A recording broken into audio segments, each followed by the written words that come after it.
इगतपुरी तालुक्यातील आदिवासी भाग असलेल्या पायरेवाडी या शिवारात आपण आहोत. तसं जर पाहिलं तर आता मार्च महिना लागलेला आहे आणि मार्च महिन्यातच कुठं आता तरी या ठिकाणी जे आहे पाणी टंचाईचा झळा जाणवू लागलेला आहे. पायरेवाडीपासून जे 500 मीटरच्या अंतरावर जे आहे त्या महिलांना जे झिरे आहे, त्या झिरे उकरून पाणी जे आहे ते डोक्यावर वाहून न्यावं लागत आहे. तसं जर पाहिलं तर हे पाणी पिण्याच्या लायकीचे नाही, पूर्णपणे गढूळ पाणी आहे. मात्र अजूनपर्यंत जे आहे येथे ते कोणतीही पिण्याच्या पाण्याची सोय करण्यात आलेली नाही आहे. जल जीवन मिशन योजनेचं काम जे आहे ते पूर्ण झालेलं आहे. मात्र जल जीवन मिशनची जी पाईपलाईन दिलेली आहे त्या पाईपलाईनला अजूनही कुठेतरी पाणी येत नाही आहे.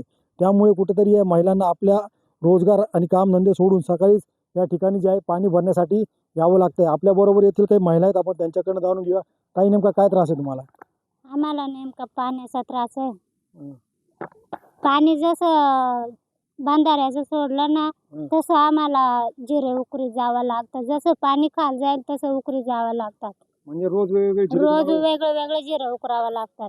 तर तुम्हाला आता सकाळी सकाळी पाणी द्यावं लागतं. मग तुमचं काम धंद्याचं कसं? कामधंदा राहतो तसाच राहून जातो.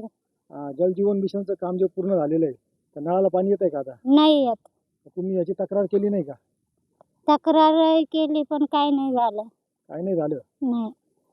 तसं जर पाहिलं तर या महिलांनी जे वारंवार तक्रार केलेली आहे आणि तक्रार केल्यानंतरही अजून त्यांच्या ज्या जल जीवन मिशन योजनेचं काम पूर्ण झालं त्या नळाला अजूनही पाणी येत नाही. त्यामुळे यांना 500 किलोमीटरची पायपीट करत हे असं गढूळ पाणी पिण्यासाठी वापरावत आहे. शैलेश पुरोहित, TV9 मराठी, इगतपुरी.